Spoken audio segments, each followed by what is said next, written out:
Now, I was browsing my newsfeed and then I came across on this meme about female ninjas in Naruto.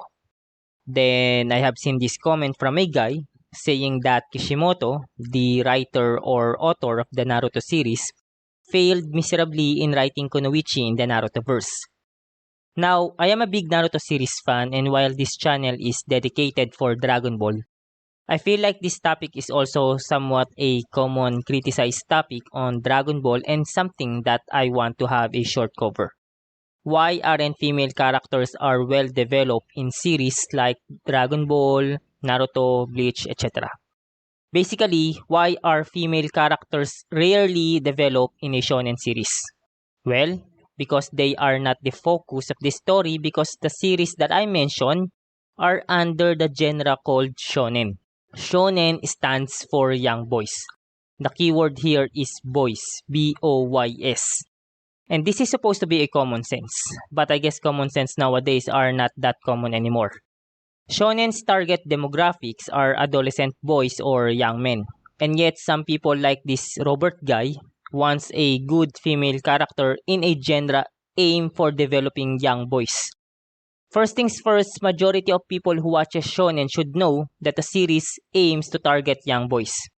Why the heck are you looking for something that isn't the focus of the genre that you are watching? It's like going to a male restroom and then whining why there are no females inside. The male restroom is dedicated for men, similar as to how shonen is dedicated for developing young boys. If someone wants a well-developed female character, then they should watch a shoujo genre instead, as those fictions under that genre or category are meant for developing young girls aimed to develop them into a strong woman, similar to what shonen is aiming. It bothers me that there are some people are looking for well-developed female characters in a genre aimed to develop young boys, like this Robert guy saying that the author Kishimoto failed miserably in handling female characters. For starters, Kishimoto openly admitted that he wasn't good in writing female characters. That's basically why he was writing under shonen, right? Second, female characters are not the focus of his story.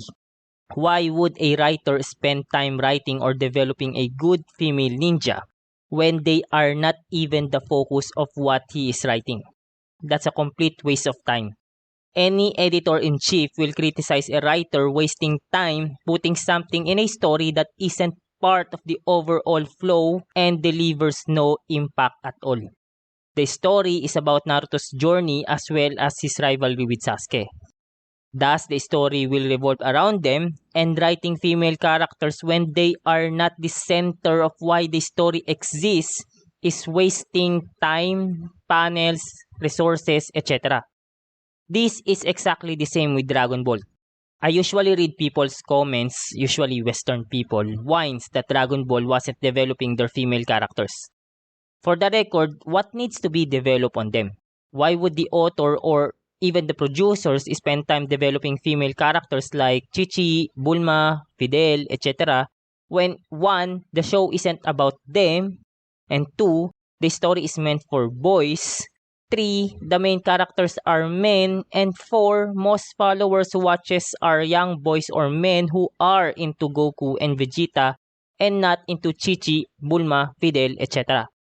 The problem with some people that I observe is that they want everyone to become main characters. That's not going to happen. Because of their love and bias to a, let's say, certain character, they are no longer able to differentiate the role of that character in the story that they are watching.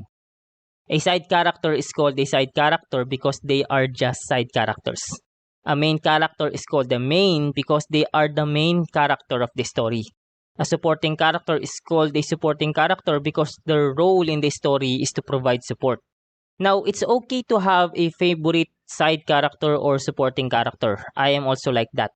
But some people want their favorite character to as if replace the main character to satisfy their desires or ego of seeing their favorite shine more brightly than the main character.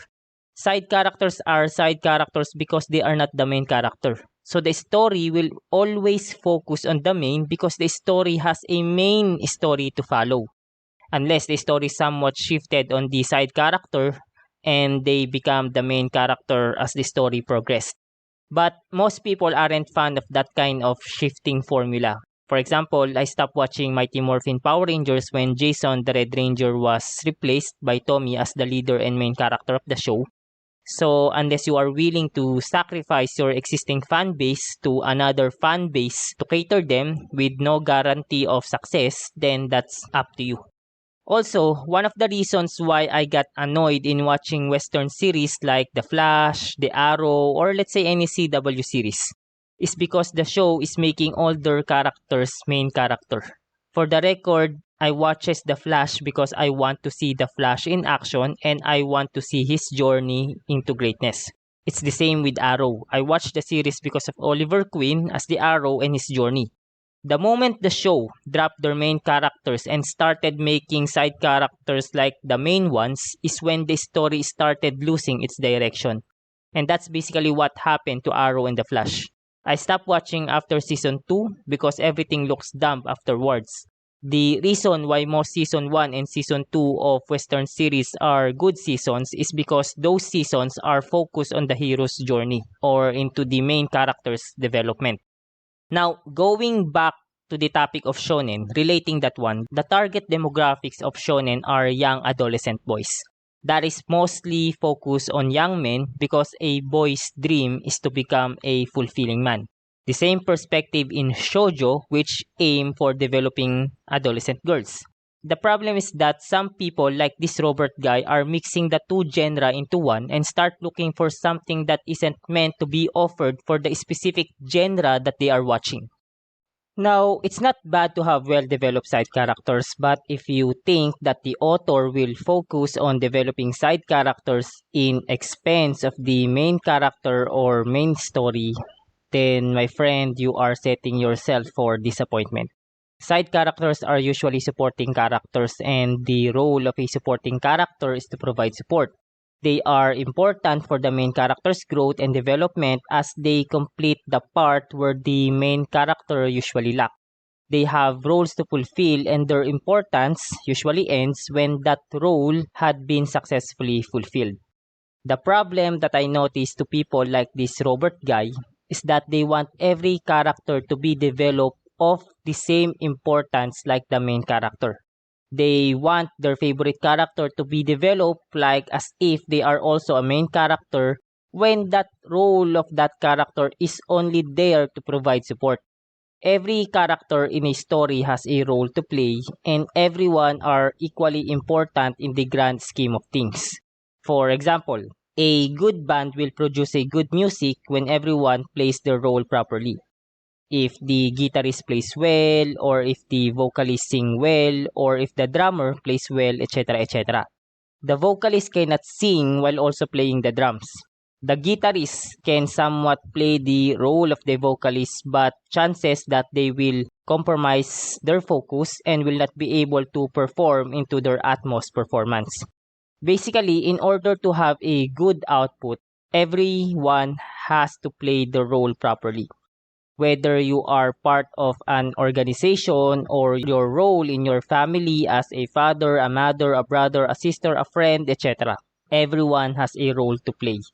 And that is exactly the same when writing a story or in a story, every character has their role to play. A supporting character's role is to provide support to the main character to his journey and development. The role of a supporting character stops in the story once that role had been fulfilled successfully. Either the story will no longer need their presence, or that character will die, or there's no need for them to appear in the story anymore. But some fans don't like that because they crave for their favorite biased character's presence. They are forgetting that their favorite character has a role to play in the story just waiting to be fulfilled. Another problem with today's demanding people like this Robert guy is that they are demanding something that isn't meant to be offered in a shonen series. I mean, it's okay and it's good to have well-developed female characters, but if none, then that's okay because developing a female character is not the focus of a story aimed for developing young boys. Don't become this Robert guy or just any other people that looks for something that isn't meant to be there. Expectations breed disappointments, and if you don't know how to set up expectations, then you will end up always disappointed and be in bad feeling, unsatisfied, or is unable to enjoy the beauty of something. It will lead to loneliness, depression, insecurities, etc., ultimately affecting your mental health, which will make your life miserable. Anyway, thanks for watching my today's video, and let me know your thoughts as well in the comment section. Have a good day. Bye-bye.